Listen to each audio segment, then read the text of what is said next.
오늘 말씀의 핵심은 15절 말씀, 마지막에 읽었던 그 말씀입니다. 그들이 뉘우치기를 뉘우치고 내 얼굴을 구하리라, 이렇게 하나님께서 말씀하시죠. 그들이 그 죄를 뉘우치고 내 얼굴을 구하기까지 내가 내 곳으로 돌아가리라, 이렇게 말씀합니다. 그러니까 1절부터 14절까지는 하나님께서 죄 많은 북이스라엘의 심판에 대한 말씀을 하시거든요. 근데 그 심판의 목적이 뭐냐?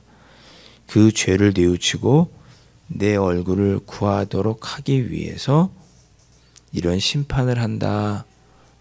그렇게 이해하시면 되겠습니다. 자, 어떻게 심판하시느냐?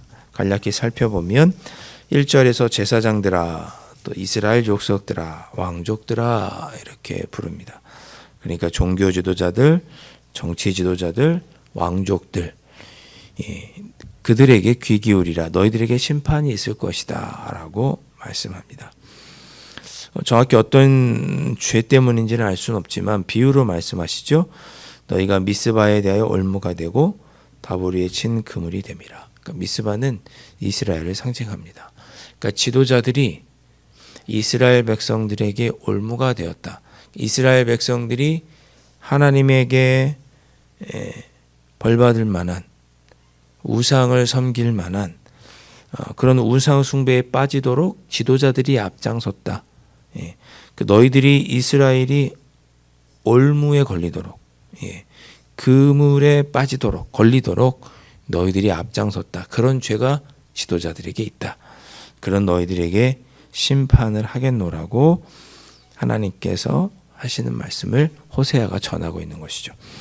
3절 보시면 에브라임은 내가 알고 그랬습니다. 에브라임은 북이스라엘의 한 지파지만 가장 대표적인 지파 중에 하나이기 때문에 이스라엘을 상징한다고 보시면 됩니다. 에브라임은 내가 알고 이스라엘은 내게 숨기지 못하나니. 이 표현도 참 두렵고 떨리는 말씀이죠. 에브라임은 내가 알고 이스라엘은 내게 숨기지 못할 것이니. 그렇습니다. 하나님이 다 알고 있다, 그런 뜻입니다. 에브라임아, 이제 내가 음행하였고 이스라엘이 더러워졌느니라. 너희들은 하나님을 버리고 음행하였고 더러워졌다. 여러분 한번 생각해 보시죠.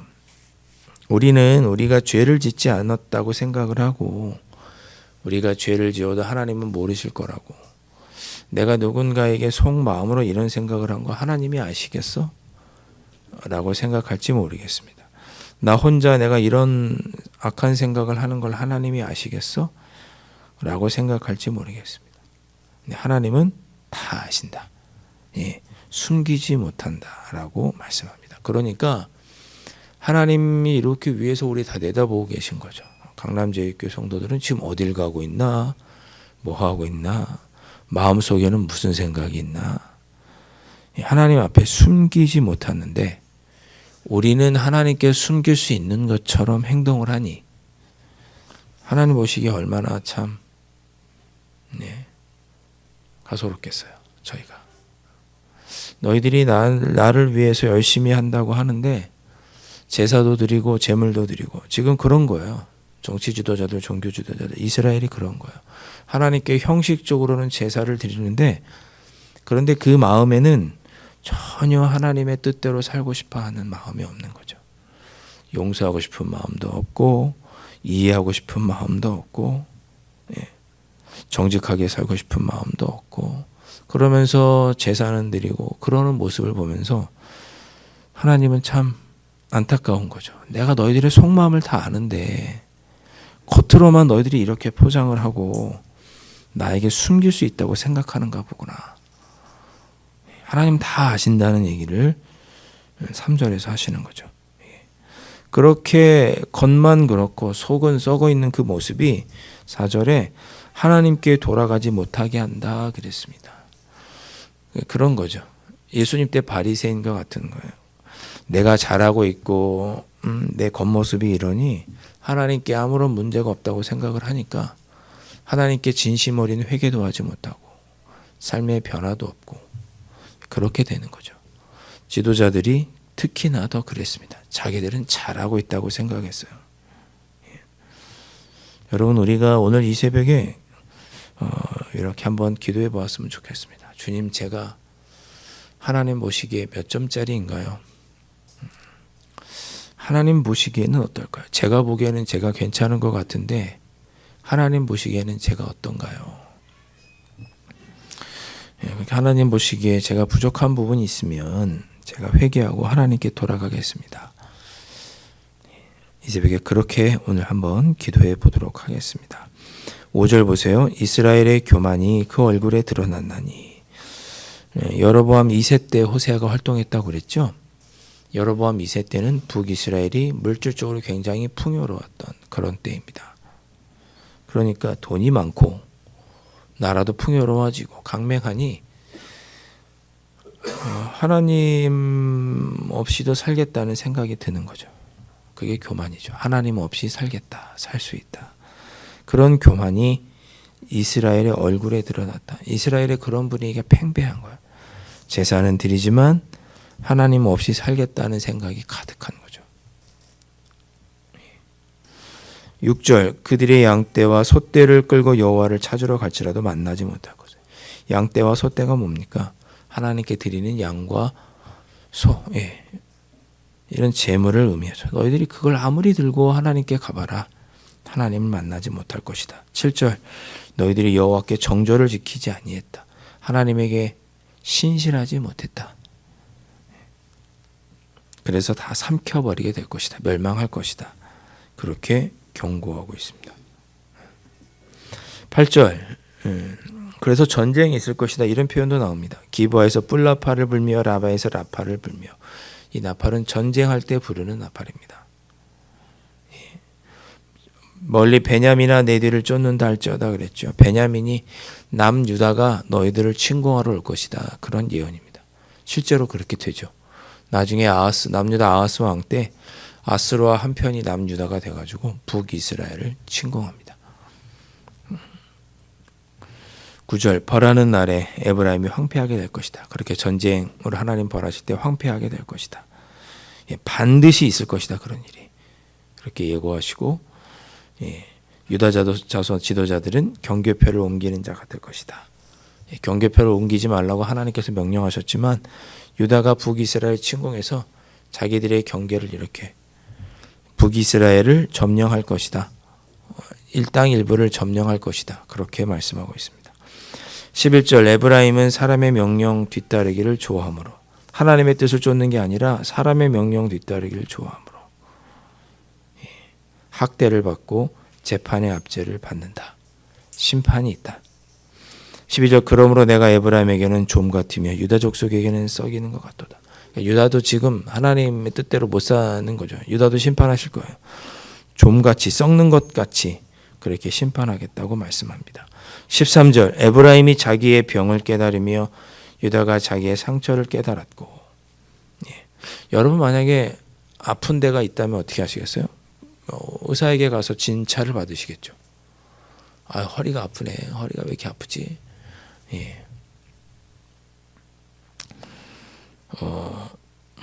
얼마 전에 저희 어머님이 조금 등이 아프시다고 그러더라고요. 그래서 등이 아프셔서 담이 오셨나 보다 했더니 그래서 담약을 이렇게 먹었어요. 근데 누가 그러시더라고요. 등이 아프면 췌장이 안 좋을 수 있대요. 다행히 췌장은 아닌 걸로 안 좋으시 않는 걸로 이제 나중에 큰 병원 가서 보셨는데 우리가 어디가 아플 때 제대로 우리가 정확한 처방을 받지 못하면 잘못될 수 있습니다. 여러분의 지금 삶의 여러 가지 문제의 원인이 어디에 있는지 우리가 제대로 알지 못하면 병을 더 키울 수 있고 더 크게 아플 수 있습니다. 에브라임은 자기의 병을 깨달았지만 하나님께 가지 않고 아수르에게 가죠. 그래서 능히 너희를 고치지 못하고 상처를 낫게 하지 못했다라고 호세아는 진단합니다. 여러분, 우리가 하나님께, 어제도 제가 기도드렸지만 하나님께 간절하게 기도하고 우리의 마음속에 여러 가지 기도의 제목들이 있는데 우리가 올바르게 하나님께 간구하지 못한 것은 아닐까. 우리가 병을 깨닫고 상처를 깨달았으면 능히 우리를 고치고 치유하여 주실 분에게 정확하게 우리가 처방을 받아야 되는데 우리가 그러지 못한 것은 아닌가를 생각해 봅니다. 결국 그래서 에브라임은 마치 사자에게 움켜짐을 당하듯이 그렇게 멸망할 것이다, 탈취할 것이다, 건져낼 자가 없을 것이다, 멸망할 것이다 라고 그렇게 호세아는 예고하고 있습니다. 그러니 에브라임아 어서 돌아와라. 근데 그 죄를 뉘우치고 내 얼굴을 구하기까지 이렇게 심판하는 것이니 돌아와라. 그렇게 말씀하고 있습니다. 저는 호세아서에 나오는 이런 심판의 이야기들, 앞으로 계속 심판에 대한 말씀이 나올 텐데 여러분이 심판에 대한 말씀을 읽을 때마다 사랑이라고 하는 큰 틀, 하나님의 사랑이라고 하는 큰 틀에서 심판을 이해하셨으면 좋겠습니다. 하나님께서 우리를 때로 매를 때리시고 또 우리에게 기도의 제목들을 주시는 것은 우리가 미워서 그러시는 것이 아니라 우리가 죄에서 뉘우치고 하나님께 돌아오도록 하는 정말 사랑의 매인 것이요. 그래서 하나님은 우리에게 매를 때리시는 것이 아닌가.